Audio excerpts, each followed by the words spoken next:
अस्सलाम वालेकुम, I hope you all are doing well. तो आज के video class 10th 11th 12th के बच्चों के लिए बहुत ही ज्यादा इंपॉर्टेंट है बिकॉज इस वीडियो में हम बात करने वाले हैं दो टाइप ऑफ ग्रेस मार्क्स के बारे में। बिकॉज बच्चे बहुत ही ज्यादा टेक्स्ट कर रहे थे इस चीज के रिगार्डिंग, क्योंकि देखो दो टाइप ऑफ ग्रेस मार्क्स होते हैं। एक तो वो ग्रेस मार्क्स जो आपकी आउट ऑफ सिलेबस चीजें आई थी, जिनके लिए फिर हमने ऑफिशियल्स को मेल किया था।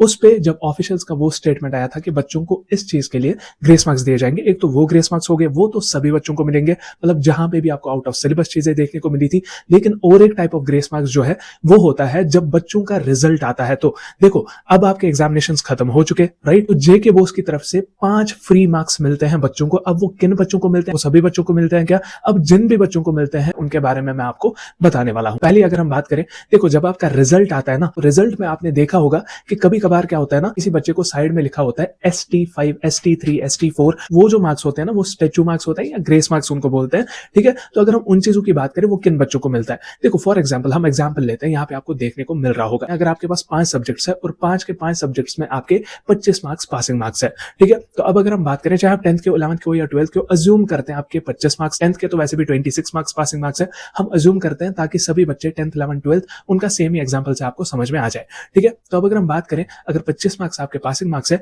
अगर 5 के 5 सब्जेक्ट की अगर हम बात करें, अगर हम इसमें भी बात करें, आपके 4 सब्जेक्ट पास है, मतलब आपने पासिंग मार्क्स उनमें स्कोर कर लिया अपने बलबूते पे। लेकिन जब आपका रिजल्ट आने वाला होगा, जब ऑफिशियल्स वहां पे देखेंगे कि इसके 4 सब्जेक्ट्स तो पास है, लेकिन एक सब्जेक्ट जो है उसमें इसके 24 मार्क्स है, पासिंग मार्क्स कितने हैं? 25। तो वो एक मार्क आपको दिया जाएगा। अब कितने मैक्सिमम दिए जाते हैं? That is 5। 5 से ज्यादा आपको ग्रेस मार्क्स नहीं दिए जाते। ये तो हुआ केस नंबर 1, अगर आपका एक सब्जेक्ट रेपियर आता है और उसमें आपका 1 मार्क्स पेंडिंग है, बाकी सब्जेक्ट्स आपके पास है। नंबर 2, अब अगर आपके 2 सब्जेक्ट्स रेपियर है, 3 सब्जेक्ट्स पास है, ठीक है? जो 2 सब्जेक्ट्स हैं उनमें फॉर एग्जांपल 1-1 मार्क्स पेंडिंग है, तो उन दोनों में भी आपको वो 1-1 मार्क दिया जाएगा। सेम अगर 3 सब्जेक्ट रेपियर आने वाले होंगे, उसमें भी अगर 1-1 मार्क्स तीनों सब्जेक्ट्स में पेंडिंग होगा, तो उनमें भी आपको 1-1 मार्क दिया जाएगा। देखो ये जो है ना, ये समेशन आपका लेस और इक्वल टू 5 आना चाहिए। देखो फॉर एग्जांपल जो हम अब केस लेने वाले हैं, इसमें आप देखो 4 सब्जेक्ट में आपके 1-1 मार्क्स पेंडिंग है और 1 सब्जेक्ट आपका पास है। इसमें अगर हम देखें, पहला जो सब्जेक्ट है उसमें आपको 0 मार्क्स चाहिए पास होने के लिए, बिकॉज वो ऑलरेडी पास है, राइट? जो बाकी 4 है उनमें आपको 1-1 चाहिए, मतलब 4 मार्क्स चाहिए। तो 4 ऑब्वियसली लेस और इक्वल टू 5 है,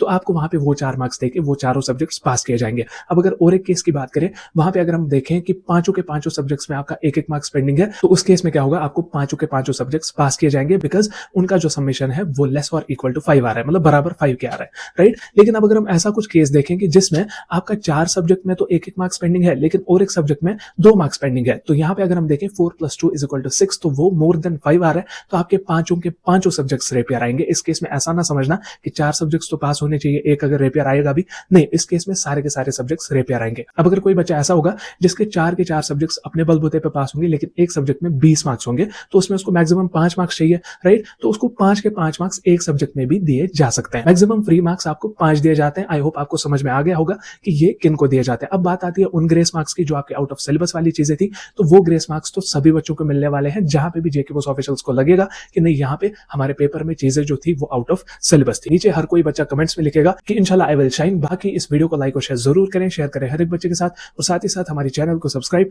जरूर करें ताकि आपको ऐसी बेनिफिशियल वीडियोस और लेटेस्ट अपडेट्स मिलती रहे। सो हम मिलते किसी और वीडियो में, तब तक के लिए अल्लाह हाफिज, टेक केयर।